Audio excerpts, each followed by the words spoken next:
Nyuma y'amakimbirane ya Meki ndetse na Nsabi, Meki yagiye kuri Instagram atangira agira ati Nsabi ndagusabiye mu bwubahane ko wakubaha urugo rwanjye n'umuryango wanjye. Kuba utarashaka urugo rwawe ntabwo bivuze ko ugomba kubahuka urugo rw'undi muntu cyangwa kuvuga ibintu utazi uko bihagaze. Naguhaye agaciro kandi ndakubaha, niyo mpamvu nkubwiye mu bwitonzi ntuzongere kurenga kuri uwo murongo. Uyu munsi nkubwiye neza kandi mu bwubahane, ariko ndifuza ko byarangiriraho. Urugo rwanjye ni ikintu mpa agaciro cyane kandi ndagusabye kurwubaha nk'uko nanjye nubaha ubuzima bwawe.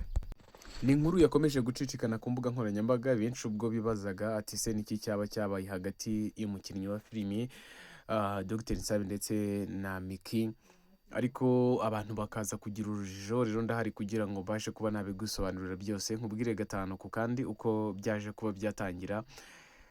Ku makuru twagiye dukura kuri dadi wabo Major Kilaman wagiye abisobanura akavuga uko byose byagenze. Hano wageze ku Mulava Media TV, njye muri kumwe nitwa Shanivo, kandi subscribe kugira ngo tuzajye tubana mu makuru n'ibiganiro tugenda tubagezaho. Uwitwa Pilate ubundi niwe watangije iyi saga, ubwo yagiye kuri Instagram akadropinga post ivuga ku bakobwa babaye abagore ariko bakaba barabanje muri couple, bakaba baragize couple mbere yuko bagira urundi rugo. Rero iyo couple iza kwisangwamo na Meki uyu nguyu, ariko uwitwa Pilate ntabwo yabikoranye umutima mubi, ni ugukora content bisanzwe. Ubwo yafashe ifoto ya Meki atwite, now aza kuyishyiraho n'uwitwa ko yahoze ari umugabo we wamuteye inda y'uriya mwana agarera. Nyuma amaze gupostinga nibwo yahise yohereza collaboration kuri Instagram, ayohereza Dr Nsabi. Dr Nsabi nk'inshuti ye ahita ajyaho atiriwe areba n'ibyo ari byo, amukubita like, arangije acceptinga iyo request. Mu acceptinga iyo request nibwo uyu mwana w'umukobwa yahise ajya kuri Instagram na wadropinga iriya post nkuko nagiye nyibasomera.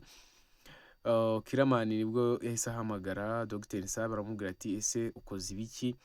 Dr Nsabi ati si njye nkoze ibiki. Dr Nsabi akomeza kutumva ikosa yaba yakoze, aravuga ati njye bampaye request ndangije ndayacceptinga, ntabwo ari njye wapostinze. Ariko Meki ibintu akaba yabishyize ku rundi rwego, akaba akomeje guteza akaduruvayi.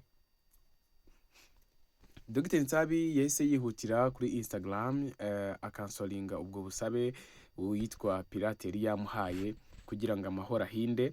Ariko ibyo ngibyo ntabwo byakuyeho umujinya wa Meki ndetse n'urwango yakomeje kugirira uyu musore Dr Nsabi ukomoka mu karere ka Musanze. Ni amakuru rero yakomeje gucicikana, abantu benshi bakagenda bambaza bati se ibi bintu kutabivugaho ntabwo uzi icyabaye.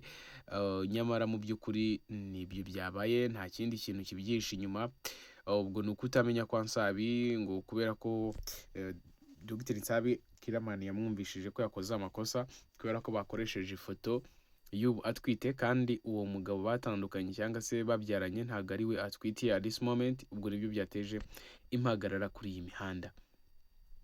Nitwa Shanivo, hano ni ku Mulava Media TV, ibintu byose duhorana umulava. Ndagusaba ko umwe mu bagize uyu muryango mugari ukanda ku ibuto rya subscribe kugira ngo tuzajye tubana mu makuru n'ibiganiro bigenda bitambuka ahangaha. Ndagira ngo nibura umukunzi wa Nsabi ugire icyo bivugaho muri comment section, arafunguye kugira ngo mwese mugire ibitekerezo mutanga, ndetse nanone niba ukunda filimi y'uruhererekane Meki agenda bahereza waramukunze akinana n'uyu musore Dr Nsabi, ndagira ngo ugire icyo bivugaho. Mukomeze kugira ibihe byiza.